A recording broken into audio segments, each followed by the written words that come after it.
শেষ করতে পারবো না।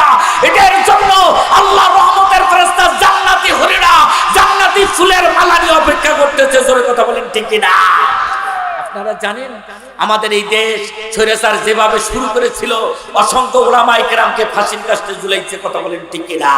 অসংখ্য উলামায়ে কেরামকে তারা যেভাবে ধ্বংস করে দিয়েছে, যেভাবে শাহাদাত বরণ করে দিয়েছে, এমনও যখন ফাঁসির কাস্টে নিয়ে যাচ্ছে মাগরিবের নামাজের পর, ফাঁসির কাস্টে নিয়ে যাবে ঝুলানোর জন্য, বলতেছে আজকে তো আপনার ফাঁসি হবে। কখন? এখন থেকে 2 ঘন্টা পর আপনার ফাঁসির টাইম। বলল ঠিক আছে, তাহলে এই টাইমে একটু ঘুমাই নেই। জোরে চিৎকার দিয়ে বলি সুবহানাল্লাহ, আরো জোরে বলি সুবহানাল্লাহ।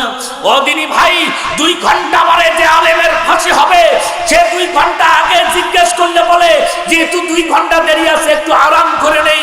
তার মানে তার আরামটা যদি ক্ষণিকের জন্য, তাই ঘুমের কথা বলেছে, এটা ঘুম নয়। জিজ্ঞেস করার পরে তিনি বলেছিল তার বন্ধুকে যে আসলেই আমি কেন অপেক্ষা করব আর কেন টেনশন করব, যত তাড়াতাড়ি আমাকে ফাঁসির মঞ্চে নিবে আমি দেখতে পাচ্ছি জান্নাতি মানুষগুলো ফুলের মালা নিয়ে আমার জন্য অপেক্ষা করতেছে।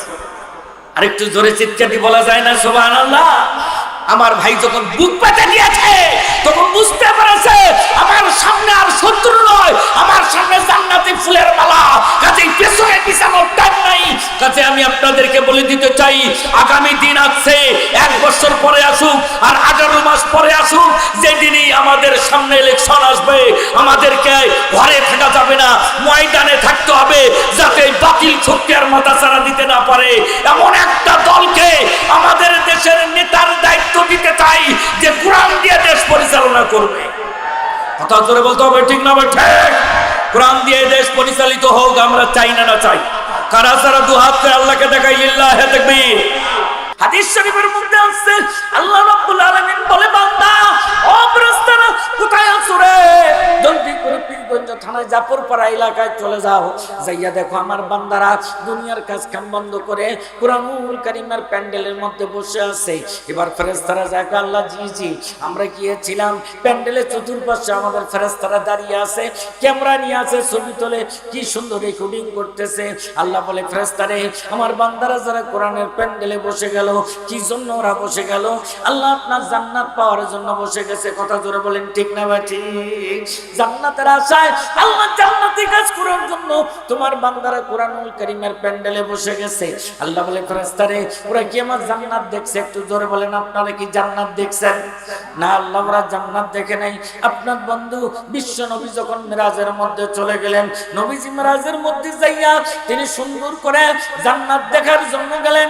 জান্নাত দেখার জন্য নবীজি জান্নাতের দরজার মধ্যে যায় যখন দাঁড়ালেন, দাঁড়ানোর পরে নবীজি দেখতে পেলেন, হায় রে হায়, সুন্দর একটা জান্নাতি যুবক। ওই জান্নাতি যুবকটাকে 10 জন জান্নাতি হুর সুন্দর করে ডাইন হাতের মধ্যে 10 জন, বাম হাতে 10 জন, 10 জন জান্নাতি, 10 10 20 জন জান্নাতি হুর যুবকটাকে আস্তে আস্তে করে টেনে নিয়ে যাচ্ছে সামনের দিকে। যুবক বলছে, আমাকে কোথায় নিয়ে যাও? জান্নাতি হুরেরা বলছে, ও জান্নাতি যুবক, তোমাকে জান্নাতে নিয়ে যাচ্ছি, তোমার আরামের জায়গায় সুন্দর একটা গদির বিছানায় নিয়ে যাচ্ছি। যুবক যখন 1 নম্বর গেটটা পার হলেন, 2 নম্বর গেটটার কাছে যখন যুবক চলে গেছে, যুবক চিৎকার করে বলছে, না না, আমি আর কোথাও যেতে চাই না। যেই সুন্দর একটা পরিবেশ আমি দেখতেছি, এই পরিবেশটাই আমার জন্য যথেষ্ট। ফেরেশতা জান্নাতি হুরেরা চিৎকার করে বলে, যুবক রে, এখনো তো তুমি গেটের মধ্যে আছো, এখনো জান্নাতে প্রবেশ করো নাই। চিৎকার দিয়ে বলেন মারহাবা। তিনি ভাইয়ের আমার এক পর্যায়ে যখন যুবককে 1 2 3 4 5 নম্বর গেটের কাছে নিয়ে গেল, যুবক আর দেরি করলেন না, সঙ্গে সঙ্গে হাতটা টানা দিয়ে বলছে, না গো না, আমি আর সামনে যাব না, আমার জন্য এইটাই যথেষ্ট। এত সুন্দর বালাখানা, এত সুন্দর পরিবেশ পৃথিবীতে আমি দেখি নাই, আর ভালো জিনিস আমার প্রয়োজন নাই, এইটাই আমার 5 নম্বর গেট। এবার জান্নাতি হুরেরা বলছে, না রে যুবক, না, তোমার জন্য সামনে বিশাল বড় জায়গা অপেক্ষা করতেছে, সামনের মধ্যে সুন্দর ফুলের বাগান, ফলের বাগান তোমার জন্য অপেক্ষা করতেছে। যুবক এমন ভাবে পা দুটে গেড়ে দিল, না আমি যাবই না। যুবক মাটিতে বসতে চায়, মাটিতে বসবে, কিন্তু না, জান্নাতি হুরেরা হাত ছেড়ে দিয়ে না দিয়ে চিৎকার করে বলতে শুরু করে দিল, ও আমার আপারা, তাড়াতাড়ি করে তোমরা এর জন্য একটা চেয়ার নিয়ে আসো, কারণ জান্নাতি যুবককে আমরা জমিনের মধ্যে বসতে দিতে পারি না, ফ্লোরে বসতে দিতে পারি না। সঙ্গে সঙ্গে আরো 10 জন জান্নাতি হুর, একটা চেয়ার একটা কুরসি, যে কুরসিটা যেই চেয়ারটা হীরা মানিক মুক্তা দিয়ে সোনা দিয়ে তৈরি করা, এমন একটা চেয়ার নিয়ে আসিয়া যুবককে বসতে দিল। আরেকবার জোরে বলি সুবহানাল্লাহ। ভাইজান আমার, যুবক সুন্দর করিয়া ওই চেয়ারের মধ্যে বসলো। তাহলে চেয়ার নিয়ে আসলো 10 জন জান্নাতি হুর, আর 20 জন জান্নাতি হুরে সুন্দর করে যুবককে নিয়ে যেতেছিল। মোট 30 জন জান্নাতি হুর জমাট হয়ে গেল।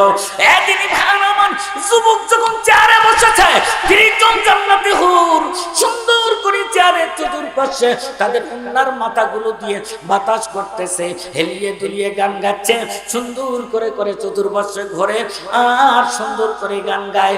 এক পর্যায়ে এবার নবীজি তাকায় দেখতেছেন যে যুবককে এত সুন্দর দামি চেয়ারের মধ্যে বসানো হয়েছে, ওই যুবকের কপাল থেকে তাজা রক্তগুলো গড়িয়ে গড়িয়ে পড়তেছে।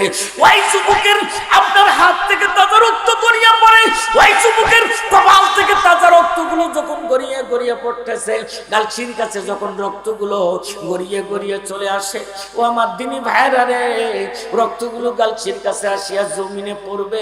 ঠিক ওই টাইমে ওই জান্নাতি হুরগুলো একটা, যে কোনো একজন জান্নাতি হুর সো পাখির মতো, মাছরাঙ্গা পাখির মতো সো দিয়ে এসে যুবকের এই গালে রক্তগুলো নাক দিয়ে টান দিয়ে নেয়, যেমনি করে মানুষ আতর নাকের মধ্যে নিয়ে টান দেয়। জান্নাতি হুরেরা ওই যুবকের শরীর থেকে তাজা রক্তগুলো যখন বের হয়, নাকটা লাগায় জোরে একটা টান মারে, আবার হেলিয়ে দুলিয়ে মুস্কি হাসি হাসিয়া এবার গান শোনাচ্ছে। ও তিনি ভাইরা আমার, যুবকের মুখের মধ্যে মুস্কি হাসি আর চোখের মধ্যে টলমল পানি, কিন্তু কপাল থেকে তাজা রক্তগুলো আসতেছে। নবীজি বলেন, জিবরাইল, ও ফেরেশতা জিবরাইল, এই যুবক কি করেছে, কি এমন ভালো কাজ করেছে যার কারণে তার শরীর থেকে তাজা রক্তগুলো গড়িয়ে পড়তেছে, আর রক্তগুলো জান্নাতি হুরেরা নাক দিয়া আতরের মতো নিয়ে নিয়ে টানতেছে। এবার কারণ ঘটনা কি একটুখানি কি বলবা?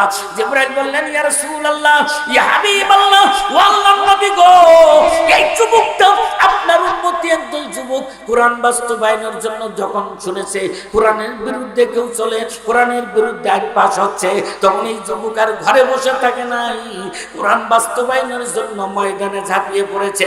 ময়দানে ঝাঁপিয়ে পড়ার পরে কোরআনের শত্রুদের সংখ্যা ছিল বেশি, অস্ত্র ছিল হাতে, যার কারণে তারা আঘাত করতে করতে গুলি করে কিংবা আঘাত করে তাকে দুনিয়ার থেকে শাহাদাত বরণ করে দিয়েছে। এই সেই যুবক, যেই যুবক ওই বেঈমানদের হাতে তারা আঘাত প্রাপ্ত হয়ে শরীরের কপাল ফেটে মাথা ফেটে বুক ঝাঁসা করে তাজা রক্তগুলো গড়িয়ে পড়েছিল। সঙ্গে সঙ্গে জিবরাইল বলল, ইয়া রাসূলুল্লাহ, ইয়া হাবিবাল্লাহ, আজকে সেই রক্তগুলো এখনো তার জান্নাতের মধ্যে আসার পরেও পড়তেছে, তবে এইগুলো দুনিয়ার কোনো সাধারণ রক্ত নয়, এগুলো মিশকু আম্বর কস্তুরী চাইতে দামি সেন্ট হিসাবে তার শরীর থেকে গড়িয়ে পড়তেছে। আরেকটু জোরে বলা যায় না?